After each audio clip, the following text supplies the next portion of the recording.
Okay, I'm here with Tory Belleci, who's a co-host of this year's Punkin Chunkin event. Yep.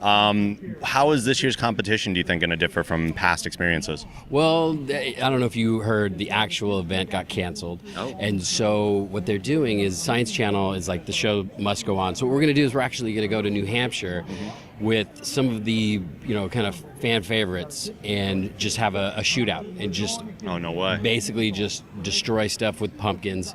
We're going to be throwing, toilets. We're going to be throwing pianos. We're going to be, pumpkin. It's not just pumpkins that we're throwing this time. We're throwing everything. Is this accessible to the public? Because now you're coming to our Your part of the neck country, woods. so yeah.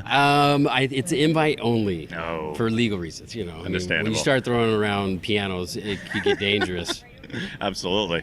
As far as the categories go, the air cannons, the trebuchets and whatnot, what do you prefer? Like, what's your favorite range? My favorite are the mechanical ones. The torsion division is my favorite just because there's like so much energy trapped in these machines, and then when they release, anything can happen. And some of them tend to explode, not by choice. Like, not, it just malfunctions.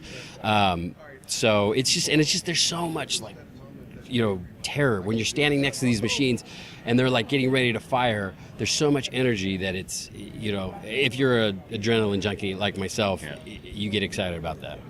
Seeing these massive structures in person, is there a temptation ever for you to kind of throw your hat in the ring and see what you can do?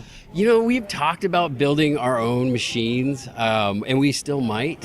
I don't know. It's every time I go out there, I'm like, ooh, I would do it different, or I would do it like this, whatever. I kind of want to figure out a way to use black powder in the whole mix, or maybe C4, to actually use an explosive to launch the pumpkin. I don't know. I'll figure it out. I haven't figured out the physics yet, but we're going to figure something out. For you personally, you have a lot of hosting experience at this point. Are you what direction are you hoping to push your career in at this point? Do you want to stay in a hosting capacity, or are you looking to get into some other things? I've been talking with the people over at Red Camera. We've been talking about like maybe doing some low budget horror movies. Oh, that's kind of what I want to You and the zombies, man, always. transition into directing, writing. But I still, like, right now I'm hosting a Travel Channel show, and it's going to come out in January, where I'm just going around doing really cool, weird stuff. Like, I took a 2-man sub to the bottom of Lake Tahoe. Nice. And cruised around. So I still enjoy the hosting, but I want to get back into the movie making side of it. Do you and you said writing too? Is that something you have a lot of experience in, or is that kind of a new area? I went to film school, Okay. and I've written a few screenplays. So now I'm just like at a point where it's like starting to show people who could actually help get these things produced. Sure. Yeah. That's awesome. Yeah. Well, all the best luck to you. I Thank mean, I you. look forward to all your projects. Thanks, man.